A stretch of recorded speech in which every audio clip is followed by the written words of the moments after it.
Ali. It's a pleasure speaking to you again with all your projects. I feel like I have spoken to you on every single project of yours so far for on screen. Yeah, you've been my good luck charm. So let's keep doing this because it seems every time I speak with you, I get a new project. So that's you're my good luck charm right now. I know it's excellent because I see the progression of your career because you had like smaller bit parts, supporting roles, and now suddenly your roles are getting bigger and bigger and more prominent. How does this feel that your career is transitioning and it's fairly quickly too? Ah, thank you. That's really kind. I'm just really grateful. I'm grateful for all of the projects. We first met when I was promoting the road dance, and I was really proud of that. It was my first film, and then I got to work with my sister on Snow Valley, and we got to talk about that. So to now be able to say I have a film coming out on Netflix as well as one coming out in theaters August 2nd is so incredibly crazy. And I just feel really grateful for all of the opportunities and every job that's got me to the next one. So, yeah. And thank you for taking the time to speak with me about them. Hey, not a problem, not a problem. I want to say your Netflix is the one that's coming out first before your theater one. So Yes. let's talk about this Netflix film, Find Me Falling. How how how did you get approached for this, and why did you want to be a part of Find Me Falling? So, Find Me Falling, uh, originally it was called The Islander, and I had worked with Steve Shapiro on The Road Dance, and he had sent me the script pretty early on and said, "Hey, I think you'd be great in this film, but it does require Greek." So he said, "I would love for you to meet with the director, Stilana, she's the writer director, absolutely fabulous. I'm so thrilled for her. This is her like big directorial debut. And I met with her originally to play a supporting part named Anna in the movie. And basically, lo and behold, we got talking. She learned about my musical theater background. And when her actress fell through for the lead, she actually reached out and, had said, "I know you sing. Would you be interested in reading for this?" And of course, when I first read the script, my eyes immediately were like, I have to play Melina. That's my dream character. She sings, she's a free-spirited woman. It takes place in this gorgeous island. And luckily, I am pretty decent at picking up language, maybe from my musical background. But I was able to work with the dialect coach and learn Greek in 3 to 4 weeks for the film. And really, I owe all of it to Steve and Stilana for taking a chance on me and trusting me with this project. I know it is kind of funny because I remember you were telling me in the road dance about your Scottish background, and I know you have a Japanese background. And when I was watching, I was going, I don't think she ever told me about her Greek background, but there is no Greek background.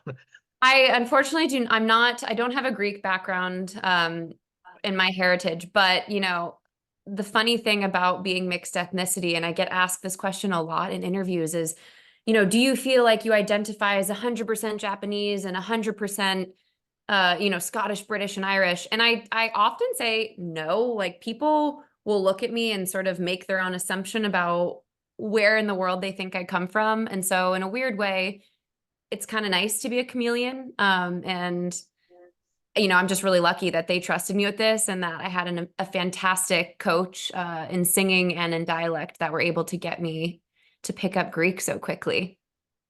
How much prep did you actually do? Like, how much time did it take you to pick up this Greek?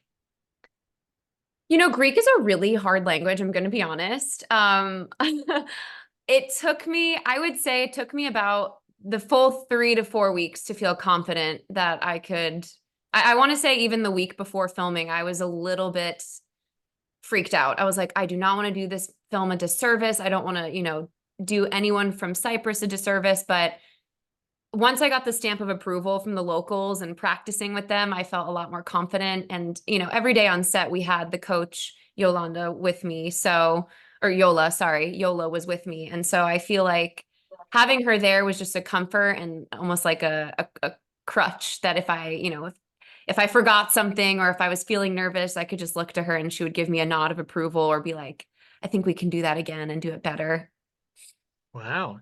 So you immersed with the culture with the Cyprus pretty easily with the locals and Oh the yeah. People in Cyprus are the friendliest. And it's funny, I don't think a lot of Americans even know where Cyprus is. Most people during my almost 2.5 months of living there, the whole time thought I was in Greece. And I kept explaining, no, it's funny, I'm actually closer to the Middle East than Greece.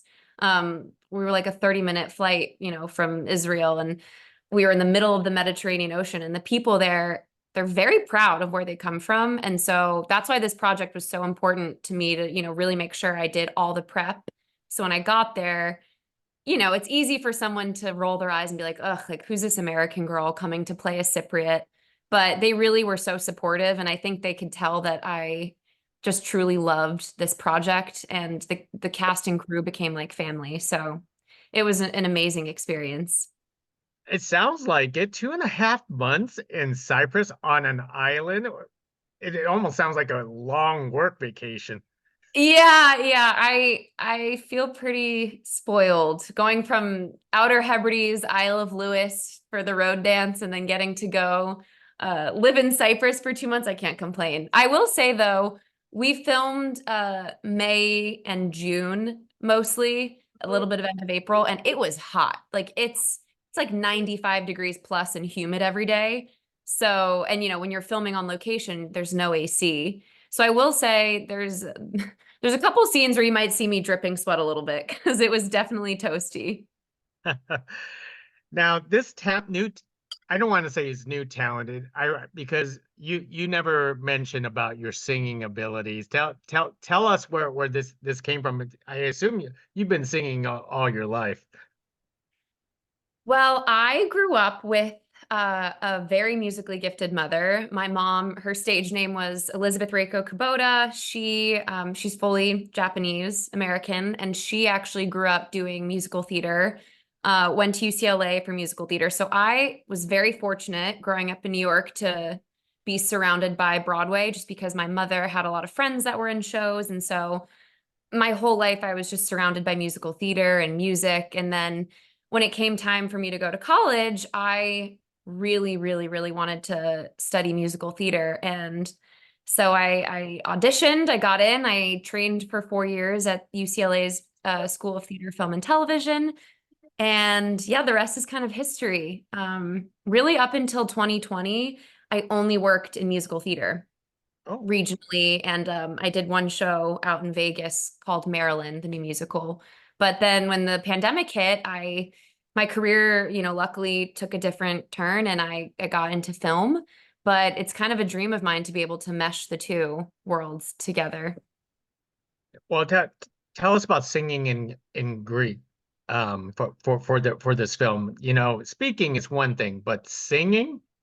Yeah, weirdly, I actually think singing in a foreign language is a little bit easier than speaking because you can kind of, I don't want to say fake it better, but it's a little bit easier to learn a language when it's accompanied by a melody. But I will say with singing, there's so much emotion that goes into storytelling when you're singing a song. So what I had to do was I had all the Greek lyrics printed out. I had all the translation printed out next to it. And then I had the phonetic pronunciation next to that. So I had like a huge binder full of all the music I had to learn. And I first learned what the translation meant so I could really understand the song. And then once I understood what I was singing, that's when I went back and really learned how to properly sing it in Greek. So it was a process, but it was really fun. It seems like you work very, very hard and a lot of prep into your characters. Is this always your process when you get into a character? Honestly, yes, just because I think I like to go into everything over prepared if you're lucky enough. I mean, sometimes you get cast a couple days before you have to be on set, so you don't have the luxury of getting to do all that prep work. But for a project like this, it was a low budget indie film. You know, it's a miracle and a dream that Netflix bought it. But when we were first going into production, you know, there's limited funds as to how much coaching they can give you. And so I remember I asked, you know, however much they can afford to send me, I will take. And they had me in voice and dialect lessons, I want to say twice a week for 3 weeks. And that was so helpful. And even if I didn't, you know, have to speak another language, I think it's so important just to do the work because nerves always kind of take over when you're on set. I find it's always just like an exciting, nervous time. And so doing all that prep work really makes it a lot easier to just show up and be that character. Now, I have to admit, a lot of people won't have the opportunity, but you sang with Harry in this film. Tell us about that experience and what was that like? And did the thought ever came to your mind that you're singing alongside him?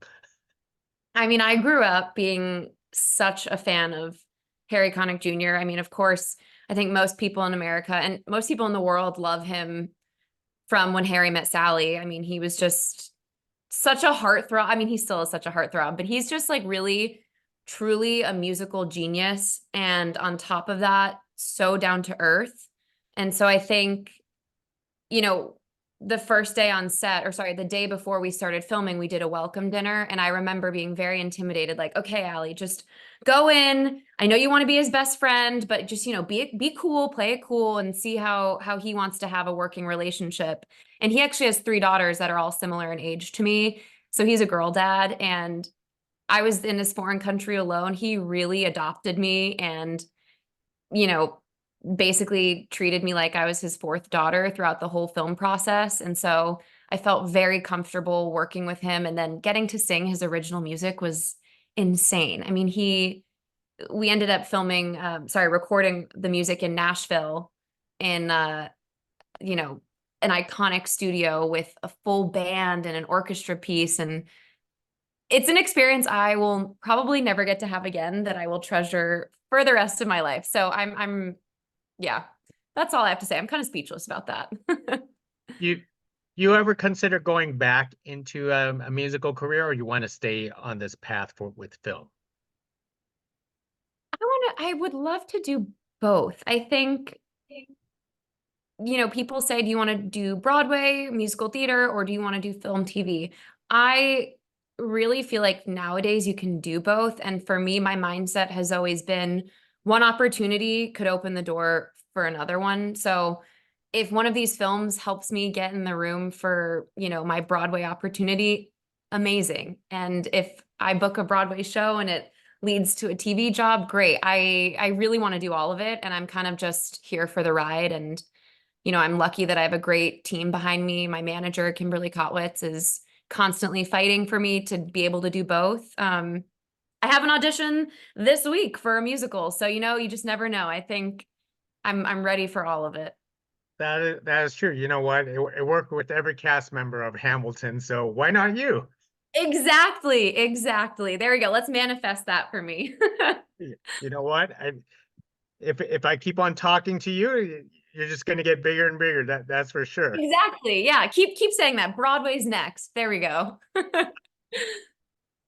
So it sounds like you really have, you know what? Every film you made is an awesome experience. That's what it sounds like to me. You done singing, you done slasher horror. I mean, I, I don't know. I don't know what's still on your list. I mean, you barely got into this industry. I still remember the first time I spoke to you. I know it was not that long ago, I want to say too. Yeah, I'm very fortunate. And again, I have to give a lot of credit to my team. I have the most supportive parents in the world. I have an incredible manager, and I feel lucky that these opportunities have opened doors for me. And I hope that once these films come out and people see them, they'll want to continue working with me. But I would say, really, aside from Broadway, which is a dream of mine, um, in terms of film, I would love to be able to portray the Japanese side of me. I have yet to be able to live in the world of either, Japanese American or being Hapa, half white, half Asian. Something in that world would be really special. And I'm also trying to get more into the producing side and create stories in that Japanese American world so that, I can sort of plug myself into it. That's kind of been my MO is if I don't see these scripts coming across my desk, then how can I help make them happen? Well said, well said. And part of me asking the question about your Japanese sizes, I'm just curious, is like how immersed are you onto your Japanese size? Me just saying being raised in such a Western culture, Mhm. every Asian parents are different when they try to instill the culture to their kids.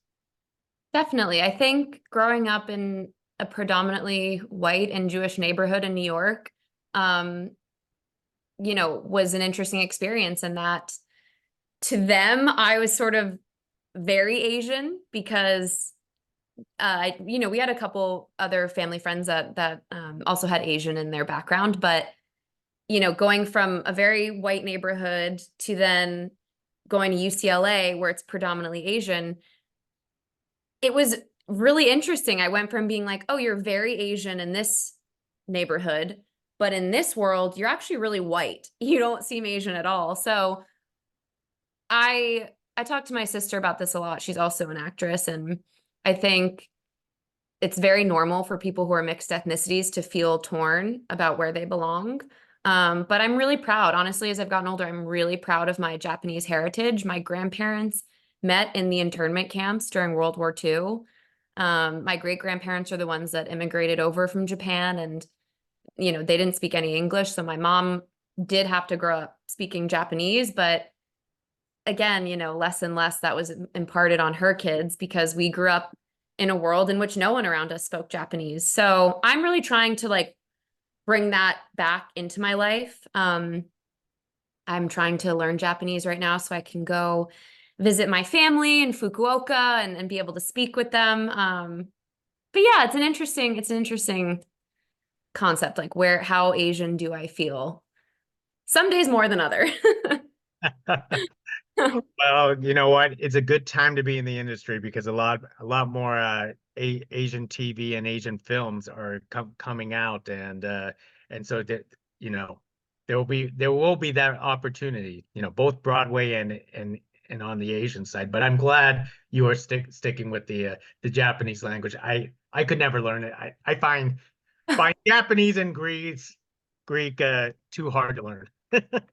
It's just practice, but yeah, I mean, it's if I'm being honest, it's been difficult. I ordered a book from Amazon called Japanese from Zero, and even that, it's a challenge. So maybe in a couple years in an interview, I'll be able to actually converse with you in Japanese and say something. Well said, well said. Well, I've taken a lot of your time already, and it is a pleasure to catch up with you again on these two new upcoming projects.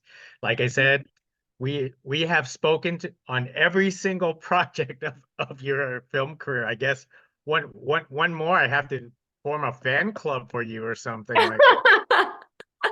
Thank you so much. No, I really appreciate you taking time and thank you for your great questions. I'm super excited. Thank you for watching the films. And yeah, I hope audiences really enjoy both. Well said. Until next time, let's do this again. Yes. Until next time. Thank you. Thank you. Bye.